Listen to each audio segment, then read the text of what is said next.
మమ్మల్ని మిక్కిలిగా ప్రేమిస్తున్న కన్న తండ్రి, మీకు వందనములు, స్తోత్రములు.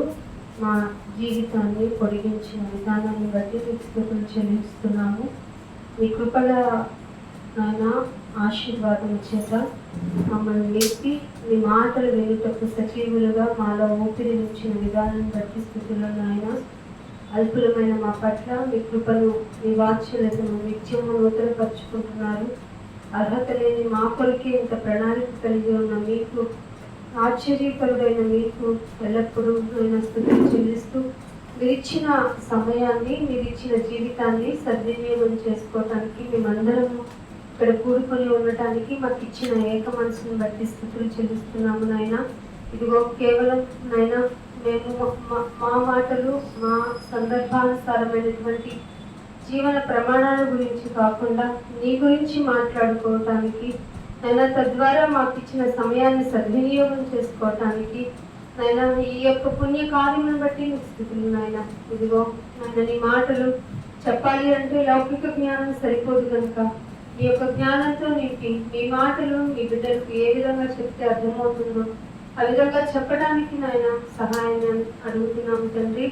ఈ బిడ్డలు కేవలం విన్నవారుగా ఉండకుండా వారి యొక్క ప్రవర్తన, జీవితం మీద మీ మాటల యొక్క ప్రభావం ఉండుటకు, క్రియల ద్వారా వారి పనులను జరిగించుటకు వారికి మంచి మనసుని ఇవ్వండి.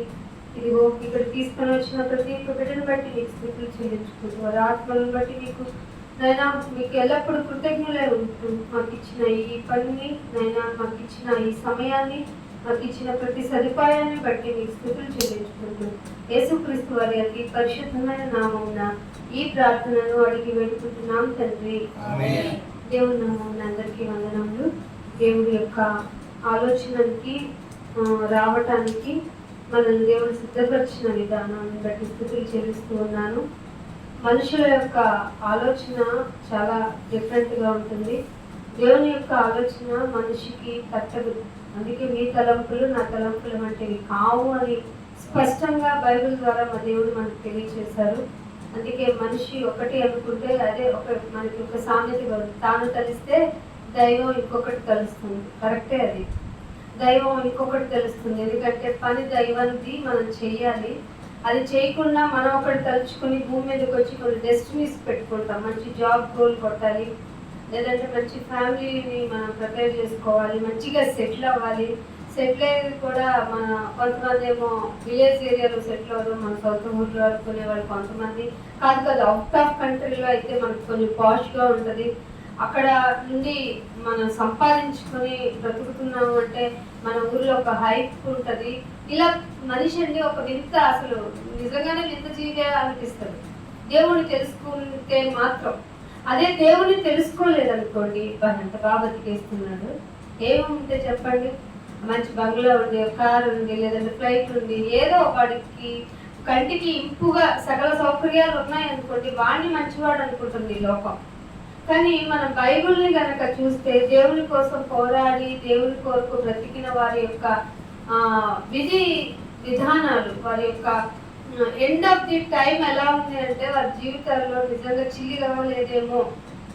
ఇన్ఫ్యాక్ట్ నిజం చెప్పాలంటే వాళ్ళ యొక్క బ్రతుకే చాలా కష్టతరంగా గడిచింది.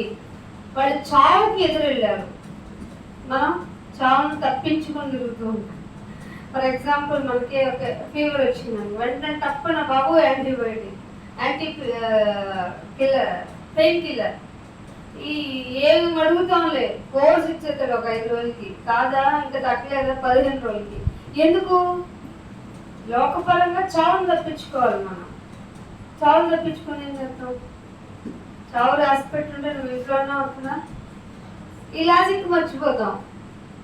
తిన్న మందు వల్లనే వికటించి చచ్చిపోయిన వాళ్ళు ఉన్నారా లేదా? మరి వైద్యం వికటించి, ఈ మాట విన్నారా?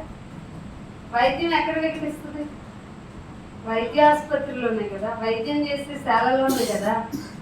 సో మనిషి అనుకుంటాడు, నేను అన్ని పర్ఫెక్ట్గా పెట్టుకొని ఉంటే, దానికోసం నేను బాగా కష్టపడితే తర్వాత దేవుని పని చూద్దాం, తర్వాత దేవుని గురించి ఆలోచిద్దాం. ఇలా ఆలోచించుకునే మనిషి ఏ రోజు బైబిల్ చదవలేదా అనిపిస్తూ ఉంటుంది. ఇప్పటికీ ఆలస్యం చేసిన మనం. అర్థమవుతుందా? ఇప్పటికీ ఆలస్యం చేసిన మనం అలా బతుకుతున్న వారిని చూసి మీరు బైబిల్ చదవరా? మనం చదవకపోబట్టే కదా మనకు ఆలస్యం ఏంటి? బైబిల్ గురించి మాట్లాడుతూ దేవుడు వీటి రాయబడిన సంగతులన్నిటినీ చదువువాడు ధన్యుడు అన్నాడు. అన్నాడా లేదా? ఏం చేయమన్నాడు? చదివే వాళ్ళు ఉన్నారా? చదువుతుంటే ఆపైన మహాప్రభు అన్న వాళ్ళు ఉన్నారా? చదివితే ఆపైన అన్న వాళ్ళే ఉన్నారు. మాకు ఒక మంచి సంఘం ఉంది. సంఘంలో బైబిల్ గురించి మంచి కోరస్ పడుతుంది.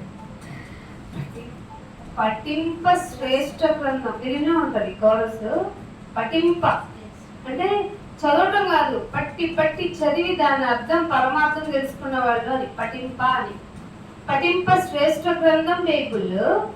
ఆ పఠించే టైంకి వచ్చేటప్పటికి ఇంత టైం ఎంత ముగించేది అంటారు. మన శాస్త్రులమా పరిశీలమా అంటే వాళ్ళ తాతలు, వాళ్ళ ముత్తాతలు.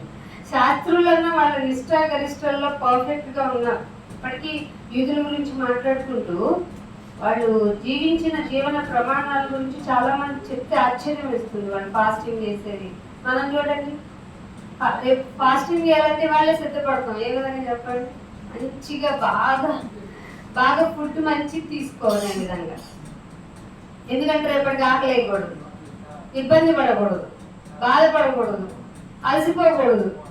నిన్ను ఉపవాసం ఉండమన్నదే నిన్ను నువ్వు నలగొట్టుకోవాలి, నిన్ను నువ్వు బాధ పెట్టుకోవాలి. నలిగితే ఏమవుతావు? నలిగితే ఏడుస్తావు కదా.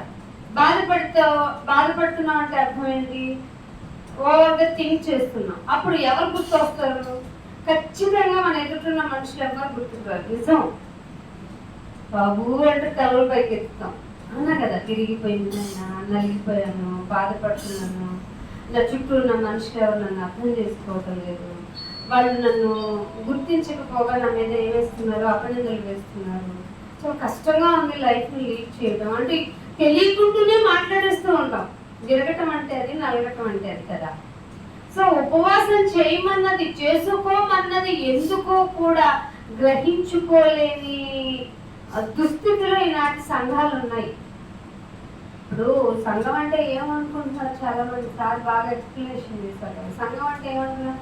మంచి పబ్ కల్చర్లో ఉన్న లైటింగ్ అదే 100 మంది కాదు, 2000 మంది కాదు, 10,000 మంది. ఇక్కడ 10 మంది ఎక్స్ట్రా వస్తేనే మనం టాలరేట్ చేయలేం. ఎందుకంటే శ్రద్ధగా వినేవారు వాళ్ళు ఉండరు. గోల్ ఉంటుంది, హడావుడి ఉంటుంది. హడావుడిలో దేవుని అసలే ఆయన చెప్పేది ఈ లోకంలో ఉన్నప్పుడు మెల్లనైన స్వరం గుర్తుపట్టాలి కదా. మెల్లని స్వరాన్ని గుర్తుపట్టాలి కదా. అందుకే మీరేం చేశారంటే అబ్రకదబ్రలు మొదలెట్టారు. ఆ దేవుని మాట చెప్పండి. కాదండి అని చెప్పేవాళ్ళు వచ్చారనుకోండి, మీకేం తెలియదు, కూర్చోండి, చిన్నవాడ కూర్చో అంటున్నారు. ఎందుకు కూర్చోవాలి? ఇప్పుడు 2 రెళ్ళు 4 అని చెప్పాలనుకో, దానికి ఏమైనా ఎక్స్పీరియన్స్ కావాలా? చెప్పండి. తెలియదు కదా. ఎందుకని? అది రూల్ కదా. 2తో మల్టిప్లై చేస్తే వచ్చేది 4 కదా. కాదా? కాదని ఎలా అడగలం? ఎందుకంటే అది రూల్. దానికి బాబు నీ వయసు ఎందుకు సహకరించదని చెప్పగలరా? చెప్పలేరు. దాని లోకపరమైన చిన్ని కండిషన్కే ఏజ్ ని కన్సిడరేషన్ కానప్పుడు దేవుని మాట ఆజ్ఞలు అనే దానికి వయసు ఏంటి నిమిత్తం? యేసుప్రభు గారికి వచ్చింది సమస్య. చిన్నవాడు, 10 ఏళ్ళు 18 ఏళ్ళు కూడా నిండని వాడు. ఇంత జ్ఞానం ఎలా వచ్చింది? ఎందుకు వచ్చిందంటే దేవునితో ఉన్న దగ్గర సంబంధం. తను భూమి మీదకి ఎందుకు వచ్చాను అన్న కారణం. ఎవరినో చూపించి కారణ జన్మలు మీరు అంటున్నావు. నువ్వు కాదేంటి? మరి నీకెందుకు ఊపిరి తీసేద్దాం, ఊపిరి తీసేద్దామా అంటే అది నీ వల్ల నా వల్ల కాదు. నీలోంచి నేను ఊపిరి తీయాలని నేను చంపేయాలి. నాకు ఆ హక్కు ఉందా? లేదు. నీకు ఆ హక్కు ఉందా? లేదు. మరి ఎలాగా అంటే దీని అర్థం ప్రపంచంలో ప్రతి ఒక్కరూ కారణజన్ములే. దానికి నువ్వేం చెప్తావు? నీకేంటి తెలుసు అని అడిగారు అనుకోండి, నీ వేలు ముద్ర అని చెప్తాను. ఇన్ని 800 కోట్ల ప్రజానికంలో నీకున్న థంబ్ ఇంప్రెషన్ ఇంకెవరికి లేదు. అందుకే ఇప్పుడు మీకు ఏమైనా గవర్నమెంట్ నుంచి ఏమైనా కావాలి అనుకోండి, ఈవెన్ మన ఏదైనా ఫర్ ఎగ్జాంపుల్ మీరు ఆధార్ కార్డులు చేసి ఉంటారు కదా, దానిలో మీకు మెయిన్ ఏం తీసుకొని ఉంటారు గుర్తుందా? ఫింగర్ లేదా ఐరిస్. కన్ను యొక్క గుడ్డు కూడా వేరొకరికి ఉండదు. నీ కనుగుడ్డు ఏదైతే ఉన్నది నీకే ఉంటుంది. అదేంటి అందరికి తెల్లగా నల్లగుడ్డే కదా? కాదు, ఎవరి ఐరిస్ సింబల్ వాళ్ళదే. తర్వాత మన పళ్ళు ఉన్నాయి కదా, వాటి యొక్క స్ట్రక్చర్ ఉంది కదా, దాన్ని మీదే ఉంటుంది. ఇంకా లోతుకి వెళ్ళిపోతే నీ డిఎన్ఏ ఏంటో కూడా చెప్పేయచ్చు. ఆ డిఎన్ఏ రెడీ అవ్వడానికి కావాల్సిన నీ జీన్ ఎన్నో అందరికీ ఉండేది 23 కదా క్రోమోజోమ్లు. దానిలో ఉన్న డిఎన్ఏ బట్టి కూడా నేను ఐడెంటిఫై ఇన్ని వేరు వేరు లక్షణాలు ఉన్నాయి. ఇంత వేరు లక్షణాలు ఉంటే ఎవరినో చూపించి కారణ జన్మలు అంటావేంటి? నీ గురించి నీకు తెలియలేదా? లేకపోతే చెప్పేవాళ్ళు లేరా? లేకపోతే చెప్పింది నువ్వేమైనా వినిపించుకోవడం లేదా? అవసరం లేదనుకున్నావా? దేవుడు చాలా జాగ్రత్తగా, అందుకే నేను ఎప్పుడు అంటాను, చిన్న సంఘానికి ఇచ్చిన భరోసా ఎవరికి ఇవ్వలే దేవుడు కదా. చిన్న మంద డోంట్ అఫ్రైడ్. ఎందుకు భయపడతాను చెప్పండి బాబు? మేము చిన్నోళ్ళ వల్ల ఏమవుతుందంటే, బాబోయ్ సంఘం అంటే ఆ చిన్న మంద ద్వారానే అమూల్యమైన విషయాలు బయటకు వెళ్తాయి. సంఘం అనగా సత్యానికి స్తంభం. ఆ సత్యానికి స్తంభం విలేజ్ అవనివ్వండి, సిటీ అవనివ్వండి, టు ది వరల్డ్. ఎవరికైనా కొండ మీద ఉన్నటువంటి దీపంలాగా కనపడుతుంది. అసలు చాలా లో కన్సిడరేషన్ ఉంటుంది లోకంలో. ఇక్కడ ఏదో వాళ్ళకి సంబంధించింది చెప్పుకుంటారు అనుకునే వాళ్ళ సంఖ్య ఎక్కువ ఉంటుంది. ఇది దేవుని యొక్క ప్రణాళికలోని భాగం అని ఆలోచించే వాళ్ళు ఫింగర్ ప్రింట్ లో ఉంటారు. అందుకే ఇక్కడ వాళ్ళే ఉన్నారు, కౌంటబుల్ పీపులే ఉంటారు. సో దేవుడు ఏం చెప్తున్నారు, ఏం చెయ్యమన్నారు, అది గ్రహించుకుంటే తప్ప మనలో వైరాగ్యం పోదు, నిరాశ పోదు, మానసిక కృంగుదల పోదు. ఒకవేళ మనం దేవుడి గురించి ఆలోచించకపోతే నీ జీవితం ఏంటో నీకు క్వశ్చన్ మార్క్ అయింది. అదే దేవుడిని నమ్ముకుని ఉంటే కనుక నీ జీవితం ఏమవుతున్నా సరే నీకు హ్యాపీగానే ఉంటది. అందుకనే ఒక మాట చూపిస్తాను. ఇర్మియా గ్రంథము, బైబిల్ అందరూ ఓపెన్ చేసుకొని మాటలు, చక్కని మాటలు దేవుడు మనతో మాట్లాడుతున్నారు కనుక చూద్దాము. ఇర్మియా గ్రంథము 17వ అధ్యాయము 7వ వచనం చూడండి. 17వ అధ్యాయము 7వ వచనం. యెహోవాను నమ్ముకునేవాడు ధన్యుడు. ఎవరంట? యెహోవా అంటే యూదుల దేవుడా, ఇశ్రాయేల్ దేవుడా?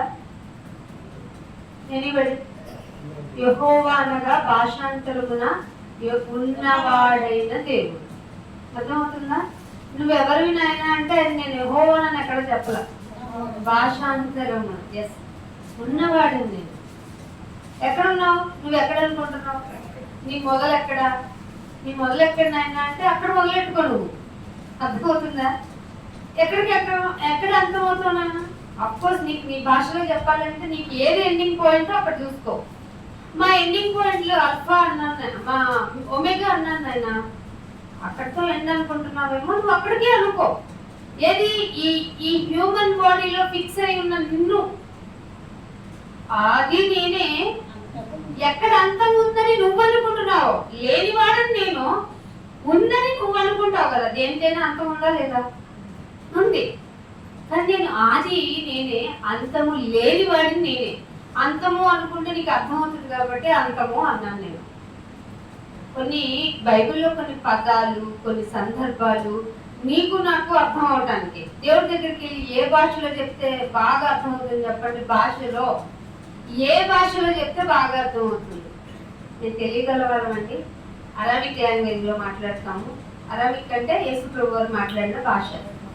ఆ భాషలో మాట్లాడతాను, బాగా అర్థమవుతుంది. అంటే మరి తండ్రి అయిన దేవుడు ఫుడ్ పెడతారని కాపులంట లీజింగ్ చేస్తున్నాయంట. ఏ లాంగ్వేజ్ లో చేస్తున్నాయి? కాపులు అన్ని, పక్షులన్నీ ఏ భాషలో చేస్తుంటాయి? జంతువులు ఎక్స్పెక్ట్ చేస్తున్నాయంట, మొరపెడుతున్నాయంట. ఆకాశము నీ నీ గురించి మొరపెడుతుంది అని ఉంటుంది కదా, వాటికి భాష లేదు, అయినను అవి నిన్ను గురించి మాట్లాడుతున్నాయి. ఏ లాంగ్వేజ్ లో అయి ఉంటది? సో భాష ప్రయారిటీ కాదు, నీకు అర్థం అవ్వటానికి ఎసెన్స్ లో ఏ విధానం అయితే నీకు ఏ వర్డ్ పడితే ఏ పదం పడితే దానికి నీకు భూత్ అని అర్థం వచ్చిందంటే నువ్వు భూతుడివి కాబట్టి భూత్ అని వస్తుంది. అంటే భార్యాభర్తల యొక్క సంబంధ బాంధవ్యాన్ని దేవుడు ఎందుకు ఇచ్చుంటారు? ఎందుకు ఇచ్చుంటారు చెప్పండి? పెద్దవాళ్ళు ఉన్నారు కదా, భార్యాభర్తల సంబంధ సంసార జీవితాన్ని ఎందుకు ఇచ్చారు? పిల్లల కోసం. ఆయన రాళ్ళతో పుట్టించగలరా లేదా? గడిలో పుట్టించగలరా లేదా? అసలు ఎలాగైనా పిల్లల్ని రప్పించగలరు కదా, ఎందుకు ఈ ప్రాసెస్ పెట్టాడు? పుట్టిన వాడి మీద నీకు ప్రేమ ఉండాలని. కడుపును పుట్టుకున్నవాడే చంపేస్తున్నాడు, కడుపును పుట్టిన వాళ్ళని చంపేస్తున్నాడు. అయినా కూడా ఈ ప్రాసెస్ పెట్టినా కూడా, ఎఫెక్షన్ పెట్టినా కూడా, సంబంధం కలిపి ఉంచి ఆ రక్తంతో పంచిన బిడ్డని భూమి మీదకి తేవడానికి నీకు 9 నెలలు పుట్టించినా నువ్వేం చేస్తున్నావు? కొన్ని దినాలు అయిన తర్వాత వదిలేస్తున్నావు. అవునా కదా? వదిలేస్తాం. ఎందుకంటే వాడు బతుకోడు, బతకాలి కదా. నిజం, బతకాలి. ఇప్పుడు కూడా ఒక 18 ఏళ్ళు 20 ఏళ్ళు వచ్చిన తర్వాత కూడా నాన్న రారా పుట్టు పెడతాను తినిపిస్తానంటే చుట్టూ వాళ్ళు ఎలా చూస్తారు? అమ్మ నీకన్నా పిచ్చి, లేదంటే నీ బిడ్డన్నా ఎదగలేదు, ఈ రెండే అంటారు. మేమిద్దరం బాగానే ఉన్నాం, అయినా మాకు ఇలాగా నా బిడ్డకి చంకనెత్తుకొని తినిపించడం నాకు ఇష్టం అన్నావు అనుకో, నిన్ను మంచివాడు అంటారా లేకపోతే నీకు మైండ్ లేదంటారా? ఖచ్చితంగా లేదని అంటారు. మంచివాడు అంటూ 20 సంవత్సరాలు దాటిన బిడ్డకి నేను చంకనెత్తుకొని ఫుడ్ పెడుతున్నానంటే, అదే మంత్స్ బేబీగా ఉన్నప్పుడు ఏమాల నుంచోబెట్టి పాకిస్తానేంటి? చంకన పెట్టుకుని వాడికి అది ఇది కూర్చోడానికి పరిచయం చేస్తావు కదా. దేవుడు అని ఎప్పుడైనా పరిచయం చేస్తామని బిడ్డకి? అందుకే ఇప్పుడు నీ చేతికి చిక్కరు. ఎవరంటే భయపడతారు చెప్పిన? అమ్మో దెయ్యం అంటే భయపడతారు, అమ్మో దేవుడు అని భయపడే వాళ్ళు ఉన్నారా? ఇది మన పెంపకం. వెళ్ళిపోయామా లేదా? దేవుడు ఏమంటున్నాడంటే, దేవుణ్ణి నమ్ముకున్నవాడు, ఉన్నవాడైన దేవుణ్ణి నమ్ముకున్నవాడు ధన్యుడు. మనుషులు నమ్ముకున్నవాడు ఎప్పటికైనా మోసపోతారు. కానీ మరి ఎవరిని నమ్ముతాం? నా వాళ్ళని నమ్ముకున్నానన్నా, నా ఊళ్ళు, నా సంబంధులు, నా రక్త సంబంధులే, మా ఇళ్ళన్నీ రక్త సంబంధులే. మరి నువ్వేం చెప్తున్నావు అంటే వాళ్ళందరూ మేము బాగుపడితే ఓర్చుకోలేదన్నా. లేదు, రక్తం, నీ రక్తం కదా వాళ్ళు. అంటే మనిషి అంటేనే అంత ఎదుటివాడి యొక్క వృద్ధిని, వాడి యొక్క అప్గ్రేడ్ని భరించలేదు. వాడు ఎప్పుడు బాధపడాలి, నువ్వు ఓదార్చాలి. ఈ కాన్సెప్ట్ మనిషికి బాగా ఇష్టం కదా. ఓదార్చకుండా నేను బాగానే ఉన్నానన్న, హ్యాపీగా అన్నారు అనుకో, ఎట్లా బాగున్నాడు వీడు అనిపిస్తుంది. ఇది మానవ సహజం, మనుషులే కదా. కానీ దేవుడు ఏం చెప్పాడు తెలుసా? నన్ను నమ్ముకుంటే ధన్యుడవి. నమ్ముకున్నావా? నమ్ముకున్నాం. ఎందుకు నమ్ముకున్నావు? పిల్లలు పుడతారా? ఈ గుడికి కాకపోతే ఆ గుడికి వస్తాను, పుడతారా? అదేంటమ్మా ఈ గుళ్ళో దేవుడు వేరు, ఆ గుళ్ళో ఇంకో దేవుడా? దేవుడు ఎక్కడైనా దేవుడే కదమ్మా, నీ ఇంట్లో ఉన్నా కూడా దేవుడే కదమ్మా కదా. అలా చెప్తారేంటి? అవునవును 7 వారాలు మా గుడికి రా అని చెప్తారు. అది తప్పు అని చెప్తే ఒప్పుకోరు వీళ్ళును. సో ఇక్కడ ఏం చెప్తున్నాడంటే, నమ్ముకుని వాడు ధన్యుడు, యెహోవా వానికి ఆశ పెట్టుకునేవాడుగా. నేను హోప్ పెట్టుకోవాలి, వాళ్ళ దగ్గరికి వెళ్తే డబ్బులు దొరుకుతాయని నాకు ఖచ్చితంగా హోప్ ఉందండి. ఎంత నమ్మకంగా వెళ్తాం. వెళ్ళిన తరువాత ఖచ్చితంగా డిసప్పాయింట్ చేసేది మనిషి. కానీ దేవుడు అలా కాదంట. వానికి, యెహోవానే వానికి ఆశ్రయముగా ఉండును. ఇప్పుడు అర్థమవుతుందా మీకు? నమ్ముకోవటం వల్ల ఏంటి ఉపయోగం అనేది? ధన్యత కలిగి ఉంటావు. ధన్యుడైన నీకు నేను హోప్ గా ఉంటాను. దాని ఎసెన్స్ అది. నువ్వు మనుషులు నమ్ముకోనక్కర్లేదు అప్పుడు. కానీ మనం ఏం చేస్తాం? చిన్న సమస్య రాగానే, అన్న నీ వల్ల అవుతుందా, అక్కడ నీ వల్ల అవుతుందా, మాకు పాసిబిలిటీ చేస్తారా అంటే, ఇప్పుడే చేద్దామని మనసులో ఉందక్క, కానీ నా చేతిలో చిల్లి కావలేదు. కావలేదు రూపాయికి వచ్చిగా చిల్లి కావాలతోటి పని ఏంటి? నోటు కట్టలేకపోని మాటలు అక్కడ దొరికిపోతారు చాలా మంది. మీరు గుర్తుపట్టండి. అసలు మనుషులు ఎవరిని మీరు ఎక్స్పెక్ట్ చేయకండి. మనుషులు ఎవరిని ఎక్స్పెక్ట్ చేయకండి. నీకు సహాయం చెయ్యాలంటే షూ అని తోలేసింది కాకుంటది కదా, దాంతో నాన్ వెజ్ అయినా తెచ్చి పెడతాడు దేవుడు. నిన్ను పోషిస్తాడు, కాకోలముతో పోషిస్తాడు ఆయన. నువ్వు బతికుండడానికి ఎలాగైనా పోషిస్తాడు ఆయన. సో నువ్వు మనుషులను నమ్ముకోవద్దు, రాజులను నమ్ముకోవద్దు, అధికారులను నమ్ముకొనవద్దు. ఇది రూల్. కానీ మనం ఆపోజిట్లో ఏం చేస్తాం? ఖచ్చితంగా ఏమండి ఏంటి మీకు ప్రాబ్లం ఉంది కదా, మనిషిని ఇప్పుడే వాళ్ళని అడిగొచ్చానండి, వీళ్ళని అడిగొచ్చానండి, మనం చేసే తప్పు పని ఇదే. అలా ఎలా మానవ ప్రయత్నం చేయాలి కదా, మానవ ప్రయత్నం చేయాలి. దేవుని ప్రయత్నం ఉన్నప్పుడు మానవ ప్రయత్నం అక్కర్లేదు. మీకు పిచ్చి బాగా పీక్కెళ్ళింది అనకండి. దేవుడి మీద గుడ్డి నమ్మకం ఉంచొచ్చు. అర్థమవుతుందా? దేవుణ్ణి గనక మీరు నమ్మితే, అందుకే అన్నాడు లాస్ట్కి వచ్చేటప్పటికి విశ్వాసం కనుగొంటానా. ఎవరి క్వశ్చన్ ఇది? యేసుప్రభు భూమి మీద నేను రెట్లైన్ వచ్చేటప్పటికి అదేంటి నేను నమ్మకంగా భజనలు చేసేస్తున్నాం, తెల్లవారులు ఉపవాసం ఉంటున్నాం. ఎవరి కోసం ఉంటున్నాం? నీకోసమేగా, నా కోసం. నిజం చెప్పు. ఇది ఇస్తావా అది ఇస్తావా అని కదా మీరు ఉపవాసం ఉంటున్నారు. ఇది విశ్వాసం అంటావా అని అడిగారు అనుకోండి, అని నాలుగు ఖర్చుకోకూడదు. అది కూడా ఉంది బైబిల్లో. మీరు తొత్తరపాటు పడతారు, వాళ్ళు ఫైనల్ తొత్తరపడిపోతారు. ఏంటి నేను చేసిన తప్పిదా అని మీరు నాలుగు ఖర్చుకుంటారు. ఇవన్నీ యెషయా గ్రంథంలో ఇర్మియా గారు వీళ్ళు రాసిన విధానం ఉంది. వీళ్ళు ఎలా ఎక్స్పెక్ట్ చేశారు, ఇంత బోధ చేశారు, ఇంత బాగా చెప్పారు, అయినా ఎవరు మారలేదా? మారలేదు. కఠిన హృదయం చేసేసుకుంటున్నారు. రోజు రోజుకి మీరు వాక్యాన్ని ఎంత ప్రకటించండి, మార్పు జరుగుతుంది అనుకుంటున్నారా? అక్కడే భ్రష్టత్వం బయటపడుతుంది. నిజం, భ్రష్టత్వం బయటపడుతుంది. అందుకనే ఇంకొక మాట చూపిస్తాను. హోషేయ గ్రంథము 14వ అధ్యాయము, హోషేయ గ్రంథము 14వ అధ్యాయము 8వ వచనం చూడండి.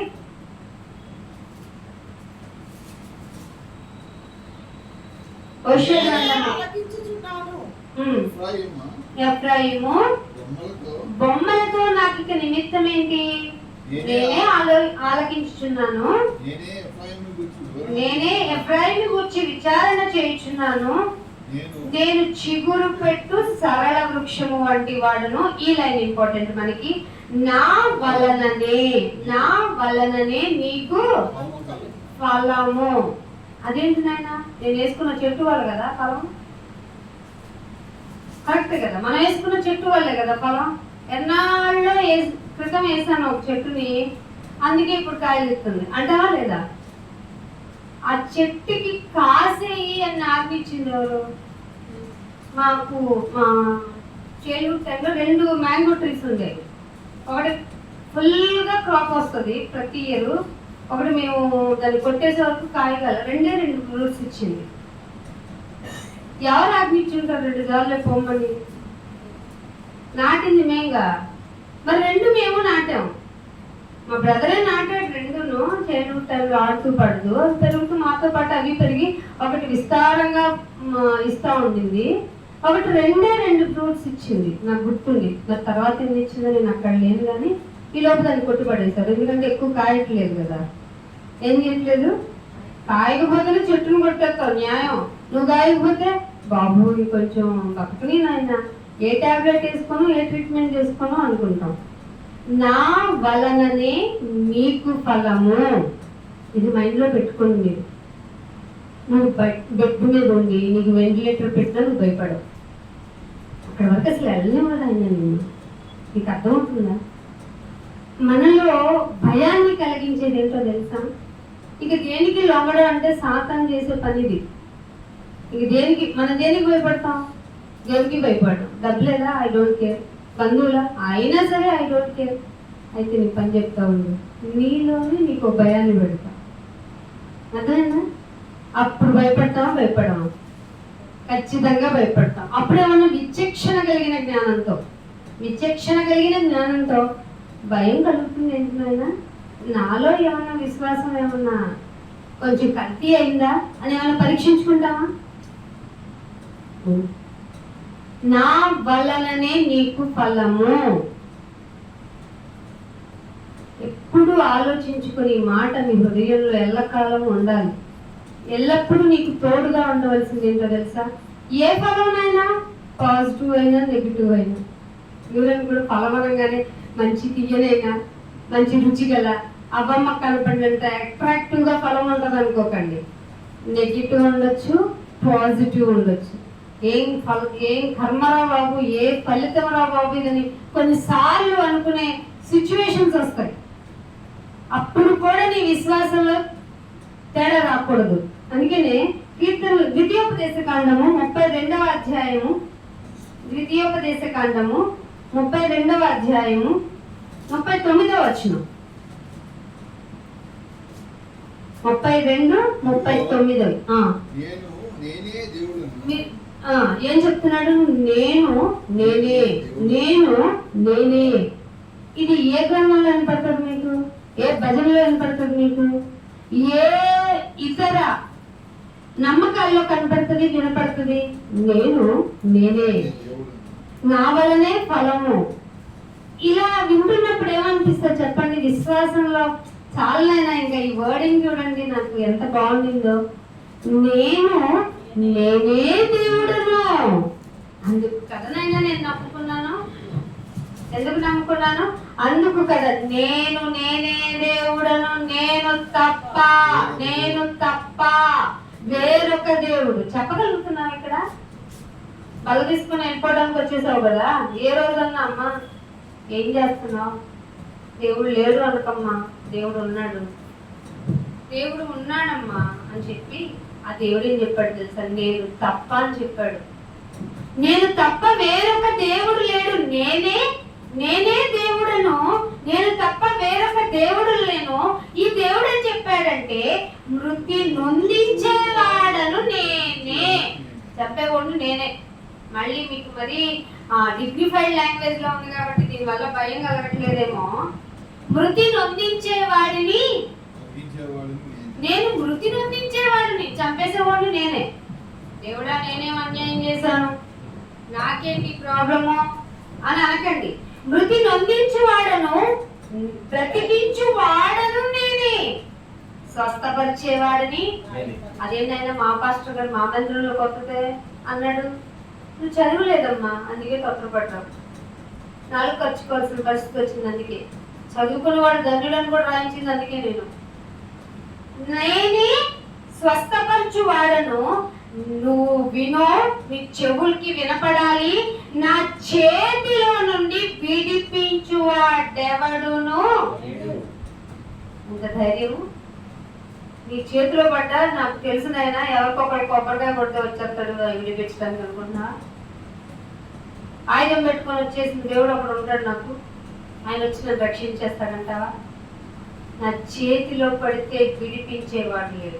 నేనే దేవుడను, నేనే దేవుడను, నేను తప్ప వేరొక దేవుడు లేడు. నా వలనే నీకు ఫలము. ఏ ఫలాన్ని ఇస్తావు? స్వస్థతనైనా ఇస్తా, గాయమైనా చేస్తా, చంపేస్తాను, బ్రతికిస్తాను. అర్థమవుతుందా మీకు? కొంచెం కాన్సన్ట్రేషన్ చేస్తే తప్ప ఆయన అర్థం కాదు. నన్ను ఒకళ్ళు ఈ రిఫరెన్స్ చూపించి దేవుణ్ణి ఎలా అర్థం చేసుకుంటావు అని అడిగారు. సృష్టించిన నాకు అప్పుడు తెలియదు, కొత్త కదా. అప్పుడు లేదు. ఇప్పుడు ఏమనిపిస్తుంది? కుమ్మరిని అయినా నేను కుమ్మరి దగ్గరికి వెళ్ళిన, కుమ్మరి అయిన దేవుని దగ్గరికి వెళ్ళి కొండలైన నేను నన్ను ఎందుకు నేను బ్లాక్ మట్టితో చేసావు అని అడుగుతానా? జోక్గా అనిపించింది కదా. ఎట్లాగే ఉంటది. దేవుని ఏ విధంగా అర్థం చేసుకుంటావు అంటే ఇలాగే ఉంటది. కొండని ఆఫ్టర్ ఆల్ తప్పని వదులుతా నేను. అసలు నేనన్నా కొండనని చెప్పుకుంటున్నా. దేవుడు ఏమన్నాడు? నువ్వు బుడగవి, నీటి ఆవిరివి, అడవి పువ్వువి. అవి ఎలా పోతాయట? ఫ్రాక్షన్ ఆఫ్ టైంలో పోతాయి. నువ్వేమనుకుంటావు? చాలా కాలం బ్రతుకుతాను నేను. అంకుల్ వయసు ఎంత? 70 ఏవో కదంటే 78. మొన్నొక్కళ్ళే సింగిల్గా మీటింగ్ పెట్టడానికి సిగ్గు అనిపించింది మాకు, ఇంకా ముందు రావాల్సింది కదా అనిపించింది. 78 సంవత్సరాల మనిషి ఒక్కడే ఇది కట్టుకొని, ఒక్కడే చేసుకొని, చైర్స్ వేసుకొని, ఏమంతా నా అంకుల్ సపోర్ట్ చేస్తారు. పోనీ ఆయన ఏమన్నా వస్తాదు లాంటి మనిషి, పాపం గాలికి పడిపోతారు. ఆయన ఎంత ప్రేమ ఉంటే చేస్తారండి ఇలాగా. బాధ్యత ఉండాలి మనకి కదా.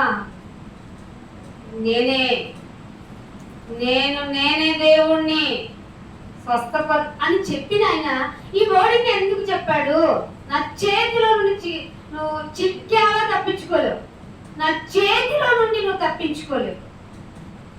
నా వలననే నీకు ఫలం, నా వలననే నీకు ఫలం అని కీర్తనలు 18వ కీర్తన బైబిల్ తీయండి, పాట మధ్యలోనికి వచ్చాము. 18వ కీర్తన తీయండి, 28వ వచనం. నా దీపము వెలిగించువాడు నీవే. చాలా మంది అండి ఇది చదివి ఓత పదం మీకు బాగా వాక్యాలు నేర్చుకునేటప్పుడు ఇదే చదివిస్తారు. నా దీపాన్ని వెలిగించేవాడు నువ్వు, నా దేవుడు అయిన యెహోవా, చీకటిని నువ్వు చీకటిని వెలుగు చేయాలంటే నీకేం కావాలి? కరెంట్ కావాలి. కరెంట్ లేకపోతే క్యాండిల్ కావాలి. క్యాండిల్ లేకపోతే అగ్గిపెట్టి కావాలి, కొవ్వొత్తి కావాలి, కిరోసిన్ దీపం కావాలి. అవి కూడా దొరకకపోతే చీకట్లోనే ఏడవాలి. మన వల్ల అంటే మనకి వనరులు ఉంటేనే మనం వెలుగును పుట్టించగలం. మన సమర్థత ఇది. కానీ నేనేమంటాను తెలుసా, నేను లైటింగ్ ఈ చివరి నుంచి అది చివరి పెట్టిస్తా. కరెంట్ లేకపోతే ఏం చేస్తామన్నా అంటే ఏం చేయలేదు, కరెంట్ ఆఫీస్కి ఫోన్ చేస్తా, వాడు ఇవాళ రాదు అన్నాడు. అప్పుడు ఏం చేస్తావు? ఏం చేయలేమండి. అన్నవి వాడుకోవడంలోనే చూపించే ఆ అగ్రెసివ్నెస్ ఉంది చూసావా. దాని బైబిల్ ఏమందండి, నీవు డంబాన్ని చూపిస్తున్నావు రా. ఆ డంబాన్ని ఇంకొక పర్యాయ పదం ఏమందంటే విర్రవీగుతున్న దుష్టత్వము అనింది. దాన్ని వాక్యంతో కొట్టుకోలేదనుకో నీకు నువ్వే నాశనం అయిపోతావు. నాశన పుత్రుడితో ఏకీభవించి ఇంకొక నాశన పుత్రుడు అయిపోతావు. అందుకని నా దీపాన్ని వెలిగించేది నీవే, నా దేవుడవైన యెహోవా. నా దేవుడు ఉన్నవాడైన వాడు కాబట్టి ఆయన ఏం చేయగలడు? చీకటిగా ఉన్న నాకు వెలుగుగా చేస్తారు. ఫలము నా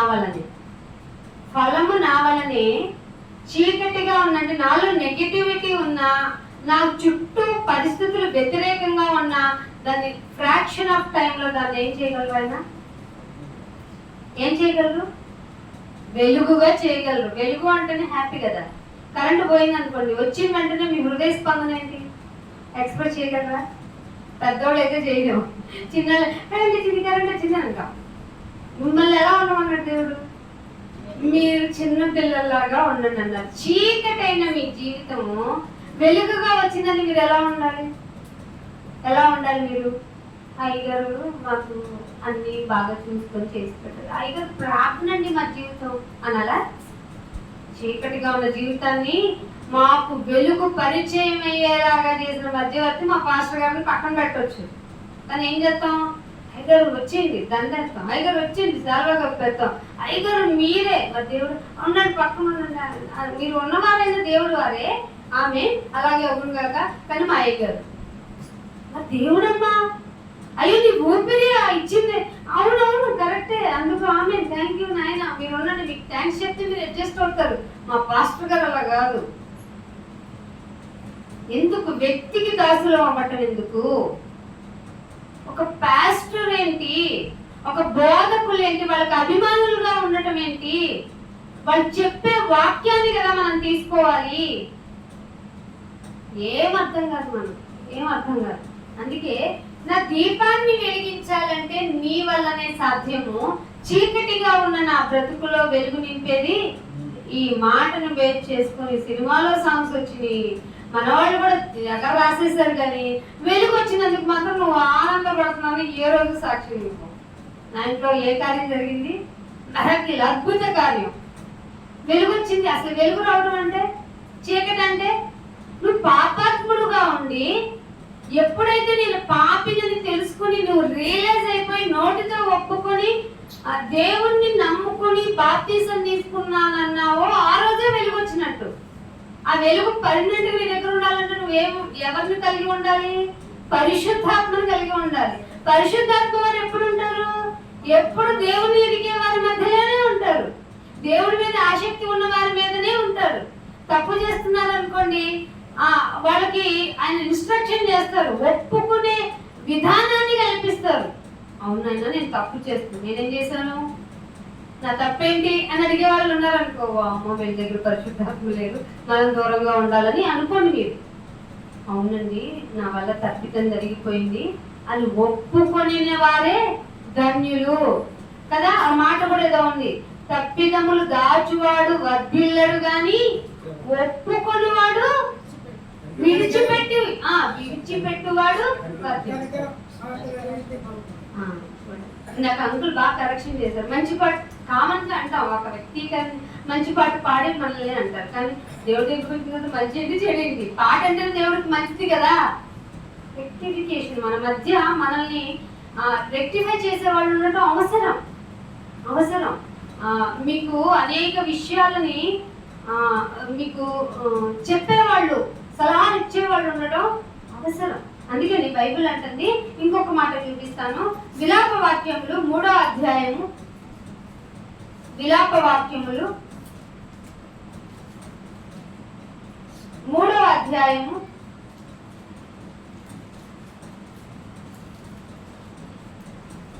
32వ వచనం. 3వ అధ్యాయము. ఆయన బాధ పెట్టినను తన కృపా సమృద్ధిని బట్టి జాలిపడు. ఏం చేస్తాడంట? ఆయన బాధ పెట్టినను. ఏమిటి, మీరు విన్నది కరెక్టే. దేవుడు ఏం చేయగలడు? బాధ పెట్టగలరు. బాధ పెట్టారా లేదా? చాలా మంది పౌలు గారికి అనేక కొరడా దెబ్బలు ఎవరి వల్ల కలిగి మనం అనుకోవచ్చు. నా వెంట్రుకలు అంటే ఎన్నో నాకు కౌంట్ తెలుసు. ఎవరు చెప్తారు ఈ మాట? పుట్టించిన అమ్మ చెప్తుందా? చక్కగా నూనెట్టి తల దువ్వి అమ్మ చెప్పదు. చక్కగా దువ్వి తలగట్టే అమ్మ చెప్పదు. ఈకమే తెలిసి ఇన్ని లెక్క పెట్టుకుని నా వల్ల ఎక్కడ అవుతుంది అంటది. కానీ దేవుడు ఏమన్నారు? నీ తల వెంట్రుకలేమో నాకు తెలుసు అన్నాడు. అన్న ఆయన నీకేం జరుగుతుందో తెలీదా? నీ ఫ్యూచర్ తెలీదా? ఆది ఆయనే, అంతమున ఆయనే, ఆ భూత వర్త మాన భవిష్యత్ కాలాలు కూడా ఎరిగిన వారైనా. కొరడా దెబ్బలు తగిలి అంటే అయ్యో పొరపాటును తగిలి ఉంటాయి అని చెప్తారా? దేవుడు చెప్తారా? నీకు ఏదైనా ఇబ్బంది కలుగుతుంది నీ జీవితంలో, నీకు ఏదైనా ప్రాబ్లం క్రియేట్ అవుతుంది, నువ్వు ఫేస్ చేస్తున్నావు, ఎవరి వల్ల కలిగి ఉంటుంది అంటారు? దేవుడు అనుమతిస్తే. అర్థమవుతుందా? దేవా నన్ను ఇంతగా నన్ను పరీక్షించడానికి వచ్చావా, నేను రెడీగా ఉంటాను. అది నా ప్రాణాలు తీసేదే అయితే ఇంకా మంచిది కదా. కానీ తీయనియో కదా, పరీక్ష నిమిత్తం అయితే ప్రాణం పోదు. నేను ప్రాణం మరణం రుచి చూచేదాకా తీసుకెళ్తుంది కానీ నీ ప్రాణం పోదు. అలాంటి పరిస్థితుల్లో దేవుడు అనుమతించి, దేవుడు బాధ పెట్టినను తన కృప ఎట్లా ఉంటదంట? సమృద్ధిగా ఉంటది. అయిపోయిందిరా నీ దగ్గరకు వచ్చేటప్పటికి అన్నట్టు ఆయన కృప సమృద్ధిని బట్టి జాలిపడును, హృదయపూర్వకంగా ఆయన నరులకు విచారమునైనను. ఇష్టపూర్వకంగా అంటే ఏదో అక్కడ కొంచెం దేవుడు అసలే ఆయన పేరు పౌరుషము గల దేవుడు కదా. నీకు నీ బిడ్డలు అన్ని ఇచ్చావు కదా, ఇల్లు ఇచ్చావు, వాకి ఇచ్చావు, అన్ని ఇచ్చావు కదా. ఇచ్చిన నీకు నిన్ను ఏం చేయలే, నీకు భజనే చేస్తారు. ఒకసారి వాళ్ళ దగ్గర ఉన్నవన్నీ తీర్చుద్దాం, అన్ని ఎందుకు ఎవరు తీసే చూద్దాం. అప్పుడు వస్తే వాళ్ళల్లో సరిగా పదనిస్తారు. వస్తాయి రావా? దేవా నేనేంటి అన్యాయం చేశాను, నేనేం అన్యాయం చేశాను అని మొదలెడతాం కదా. అలా ఉంటాయి మన యొక్క పరీక్షల్లో. అందుకనే నరులకు విచారమునైనను బాధనైనను కలుగా చేయడు. ఏ ఫలమైనా నా వల్లే కలుగుతుంది నీకు అన్న దేవుడు. నేను ఎందుకు ప్రిపేర్ చేస్తున్నానో వినండి. ఆయన హృదయపూర్వకంగా నీకేది బాధ పెట్టడు, రోగం పెట్టడు, ఆర్థిక ఇబ్బంది పెట్టడు, లేకపోతే మనుషులతో వ్యతిరేకమైన జీవితాన్ని పెట్టడు. ఆయనే చెప్పాడు, మనుషులు మాట్లాడుకునే మాట వల్ల కలిగే బాధ కూడా కలగకుండా నేను చూసుకుంటాను. నేను అంటూ ఉంటారు, వాళ్ళు నీకు నెగిటివ్ గానే ఉంటారు, కానీ ఆ మాట వల్ల నువ్వు సఫర్ అవ్వకుండా ఉండే విధానాన్ని నేను చూసుకుంటాను. ఎంత మంచి దేవుడు అండి. అమ్మ వాళ్ళు అన్నారే అంటూ ఏడ్చుకుంటూ వెళ్ళావు, నువ్వు ఎందుకు వెళ్ళావట్టు అంటది అమ్మ. అంటదా అంట అమ్మ నాన్న ఇంతేనండి, వాళ్ళ క్యాపబిలిటీ ఇంతే, వాళ్ళ సామర్థ్యం ఇంతే. కానీ నీ కన్న తండ్రి వాళ్ళు అనిన ఈ శత్రువులైన వాళ్ళు నీ దగ్గరికి కూడా రాకుండా నీ సరిహద్దుల్లోకి నేను ఒక ఏంజిల్ని డ్యూటీ చేయిస్తాను అన్నారా లేదా? సో నేను అవన్నీ రిఫరెన్స్ చేయించడంలో మీకు తెలుసు కాబట్టి. అయితే యెషయా గ్రంథము 26వ అధ్యాయము, యెషయా గ్రంథము 26వ అధ్యాయము 3వ వచనం చూడండి. అయితే ఏం చేయాలో 26వ అధ్యాయము 3వ వచనం. ఎవని మనసు నీ మీద ఆనుకొను వానిని నీవు పూర్ణ శాంతి గలవానిగా కాపాడుదు. ఇప్పుడు వచ్చిందండి సమస్య. ఎవని మనస్సు ఎవరి మీద అనుకోవాలి? దేవుని మీద ఆనుకొని ఉంటుందో వానిని టోటల్ ఏంట్రా బాబు వీళ్ళంత నెమ్మదిగా ప్రశాంతంగా ఉన్నారు అనుకునేటట్టుగా అవుతుందట. కానీ మనలో చాలా మందిలో నెమ్మది లేదు. అంటే మనం పూర్ణంగా ఆయన మీద డిపెండెన్స్ అవ్వటం లేదు. ఎవరి మనస్సు నీ మీద ఆనుకున్నో వానిని నీవు పూర్ణ శాంతి గల వానిగా కాపాడుతూనే ఉంటాడు. అంటే సమస్య వస్తూనే ఉంటాయి, ఆయన కాపాడుతూనే ఉంటాడు. ఆ కాపాడే విధంలో నీకు నెమ్మది కలుగుతూనే ఉంటుంది. ఆ నెమ్మది అంటే పూర్ణంగా శాంతి. డబ్బులు లేవా? డబ్బులు లేకపోతే ఏంటి వీళ్ళంత ఆనందంగా ఉన్నారు? ఆస్తి లేకపోతే ఏంటి వీళ్ళంత ఆనందంగా ఉన్నారు? వీళ్ళకి ఏం లేవేంటి లోకంలో అనుకున్నవి ఏం లేకపోయినా వీళ్ళు ఎందుకు పూర్ణ ఆనందంగా ఉన్నారంటే వీళ్ళ మనసు ఎవరి మీద అనుకుని ఉంది? దేవుని మీద. పైగా మీరందు ఎందుకు నేను అంత పూర్ణమైన శాంతి. మీరు నమ్మారా? మీరు వినూ ఉంటారు చాలా మంది, ఏంటన్నా ఎలా ఉంది నీ లైఫ్ అండి, ఎన్నుంటే ఏం లాభం అన్నా నాకు నెమ్మది లేదు. ఏంటి డబ్బు సంపాదించుకుంటే నెమ్మదిగా ఉంటామని విన్నావే? అయ్యో డబ్బు వల్ల నెమ్మది ఉండదన్నా, నీ హృదయం అక్కడే ఉంటుంది, దానివల్ల అస్సలు నెమ్మది ఉండదు. చిమ్మటి కొట్టిపోయే డబ్బు మీద ఆలోచన ఉంచుకుంటే నాకు టెన్షన్ ఎక్కువ అవుతుంది. ఎందుకంటే బ్యాంకులు నమ్ముకోలేను. అలానే నేను దాచుకున్నానంటే చెక్క పెట్టి తినేస్తుంది, తుప్పు పట్టేస్తుంది. ఎక్కడ చేయాలో అర్థం కావట్లేదని ఒక అమ్మ నేల తవ్వి పెట్టిందంట. న్యూస్లో వచ్చింది ఒకసారి. ఏమైంది? మొత్తం పాడైపోయి చెదలు పెట్టింది. లక్షల రూపాయలు డబ్బు నిండుగా ఏమి శాంతి కాదు కదా, ఏం చేయదు, నెమ్మది ఉంచదు. బంగారం మొన్న విన్నాను, న్యూస్ విన్నాను. మెడలో గొలుసు కోసం మెడక నరికేసాడు, చెవులు దిద్దల కోసం చెవులు కోసేసాడు. ఇప్పుడు ఏమేమి తగిలించుకుని అంటారు? నెమ్మది ఉండదా? కప్పు కావిడ బాగా ఆర్నమెంటల్స్ అన్నీ వేసుకునింది, ఇంత కప్పుని వెళ్తుంది. ఆటో ఎక్కిన ఎందుకంటే ఇంత సఫికేషన్ ఎలా తీసుకున్నారు, మామూలుగా పెట్టుకోవచ్చు కానీ ఇంకో పిల్ల అడుగుతుంది అంటుంది. అంటే నెమ్మది లేదా? లేదు, ఉండదండి, అది బైబిల్ చెప్పేసింది, అందుకే తీసేసుకో అనింది. లేదు ప్రభు నువ్వు ఉన్నావు కానీ నాకు కాచుకుంటావు చూసుకుంటావు, నేను కొంచెం ఆర్నమెంట్ పెట్టుకుండా పెట్టుకో, తీసేస్తే తీసేయి అన్నాడా. కానీ మన వాళ్ళు ఉన్నారే పరిశీలు శాస్త్రులు అంటే పాస్టర్లో, తీసేస్తేనే దేవుడు నమ్ముకున్నట్టు అంటారు. అరే నేను పై వేషాన్ని చూడని చెప్పి నువ్వు ఆగు, నీ మాట వినట్లయినా నేను చెప్పింది వింటారు. నిజమేనా? నరుని పై వేషం చూడాలన్నా దేవుడి మాట వింటున్నారా? తీసేస్తేనే మీరు గుడికి రావాలి అని చెప్పి పాస్టర్ మాట వింటున్నారా? పాస్టర్ని ప్రేమించేవాళ్ళు ఎక్కువ అయ్యారు, దేవుణ్ణి ప్రేమించేవాళ్ళు. అందుకే శాంతి లేదు. క్రైస్తవుల మధ్యనే గొడవల యొక్క ప్రారంభ స్థితులు తారాస్థాయికి వెళ్ళిపోయింది. అందుకే అంటున్నాడు, నీవు నీ యందు విశ్వాసం ఉంచారు, అందుకే పూర్ణ శాంతి గలవాడిగా చేస్తావు. ఇలా చెప్పామనుకోండి, ఏంటండి చలి చప్పగా ఉంది, మధ్యలో పాట కూడా పాడరు, మాకు రాదండి, మేమేమో గాన కోరికల్లో కాదు. వాక్యం పాట ఎందుకు పాడుకుంటాం మనం? ఒకరినొకరు హెచ్చరించుకోవడానికి చాలు నాన్న. మీరు జాగ్రత్తగా అదొక పాఠం అవ్వాలి అందుకు పడతాం. మీరేం చేస్తున్నారు? గుడికి వెళ్ళి పాట ఒక మంచి ఊపు తేవాలి, పాడాలి, కొట్టాలి, అలసిపోయి తీరా వాక్యం అనేటప్పుడు మీకు జోలపాట నిద్రపోయి అప్పుడే అయిపోయిందా అనాలి. ఇదంతా కరెక్ట్ అంటారా? ఇప్పుడు బాగుంది అనుకుంటున్నావు నీ లైఫ్, సడన్ గా వన్ డే వెళ్ళిపోవాలి. వెళ్ళిన తర్వాత బాగా అలసిపోయింది, దేవుడా నన్ను లేపుకో, నీ గురించి పాడి నా మనసు అంతా అలసిపోయిందంటే దేవుడు ఊరుకుంటాడని నేను ఏం చేయమన్నాను, ఏం చేసి వచ్చావు అంటాడా? జాగ్రత్తగా వినండి. మనం చేస్తుంది తప్ప రైట్ అని పరీక్షించుకోవడానికి. మరి అలా చేస్తున్న వాళ్ళకి మనం ఒక పత్రికగా ఉండాలా వద్దా? ఉండాలి కదా. మనం అవేర్నెస్ కలిగించాలా వద్దా? ఉండాలి కదా. అవేర్నెస్ అంటే వాళ్ళకి తెలివి అమ్మ మీరు చేసేది తప్పు చెప్పామనుకోండి, ఉన్మాదుగా ఉంటారు కదా వాళ్ళు వినడానికి ఇష్టపడరు. అయినా వినినను వినకపోయినను బ్రహ్మజీవుడు మొక్కల మధ్యకు పంపించినట్టు ఆ తొడేళ్ల మధ్యకి ఎవరిని పంపిస్తారు? గొర్రె పిల్ల వెళ్ళాలి. వెళ్తుందా?